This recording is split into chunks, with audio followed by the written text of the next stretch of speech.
with Vibe Code and you've got a database or you've got user logins on your website or your web app, drop the whole password thing if you can. Passwords are so 10 years ago. Why? Because when people have passwords, they forget them. And when they forget them, you need to put in some kind of a flow to reset them. And reset password flows are a great place for a hacker to try and figure out what structure of passwords are. And if you haven't validated forms or you haven't put rate limiting on, there's all kinds of areas where they can just mess with things.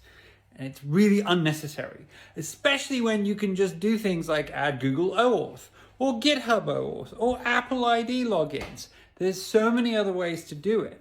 The other one to consider is something called a magic link. I'm sure you've come across these where you put in your email address and it sends you a code and you enter that code into the site and it lets you log in that way. No password necessary. That's why it's called magic, right?